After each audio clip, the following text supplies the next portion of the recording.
let's talk a little bit about people pleasing. What is it? Where does it come from? And why is it so hard to just have better boundaries or just say no? People pleasing is abandoning ourselves in order to over accommodate for other people.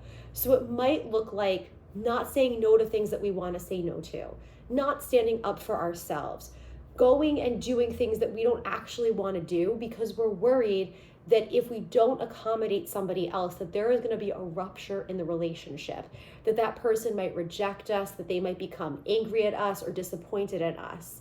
And we can't handle the intense discomfort that comes up when there could potentially be a rupture because we choose ourselves and the other person doesn't like that we do that or stand up for ourselves.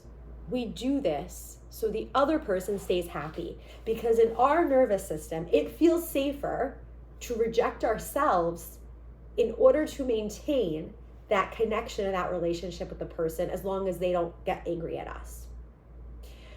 So how do we start to shift this? We have to understand first and foremost that the nervous system is wired for survival. At some point in our lives, probably childhood, we learned that rupture in relationship was unsafe. Now, if you have rupture in relationship with a parent and you are a child and you depend on that parent to be fed, you depend on that parent to be housed and clothed, and you depend on that parent for emotional connection, and there is a rupture and disconnection and your parent is not attuned to you, you understand that this rupture is unsafe. How am I going to survive if my parent is not attuned to me? So I need to understand how to make sure I maintain connection with my parent. And that might mean people pleasing and abandoning myself. And if we learn that in childhood, it can start to stay with us into adulthood. And then we do it. We do it in our romantic relationships, in our friendships, in our work relationships with our bosses. And it becomes a pattern over and over again until it wears us down. And we become resentful, we become burnt out, we become exhausted. We may not pursue the things that we want to pursue. And at some point, we may not even know who we are because we've always made decisions based on what we think other people want. Starting to shift people-pleasing tendencies happens when we learn to sit with the immense discomfort that comes up in our bodies when there could potentially be a rupture in relationship, where someone is disappointed in us, where someone is upset or angry at us or rejects us. Because now as adults, ideally, we're able to care for ourselves, not in the way that we had to depend on our parents as children. But still, we think that rupture in relationship means we're not safe. Survival, survival, survival. So we have to start being able to sit with discomfort in our bodies. It's the only way to make change.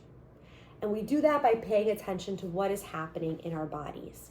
When you think about saying something to someone that they might not like, but it's what you want. Hey, I'm so sorry, I actually can't go to that thing. Or I can't help you. Or I actually have a different view than you. What happens in your body? Do you feel your throat close up? Do you feel your chest tighten? Do you feel knots in your stomach? And start to be with that. Start to breathe with it. Put your hand where you feel the discomfort. And start to understand that right now in this moment, you are safe. It is okay if someone disagrees with you. It is okay if someone rejects you. What matters is that you can be with this that's coming up in your body and not run away from it. And it will feel like the most intense, uncomfortable, sometimes screaming pain, feeling like death when someone disconnects with us. Just like it felt like death as a child, potentially death as a child. So I want you to start to be with that. Sit with it. Understand that right here, right now, you are okay. If this resonates with you, please subscribe, please click like. Let me know what other content you want to learn about people pleasing and other areas of holistic and functional mental health. And we're going to definitely be making more videos about this topic.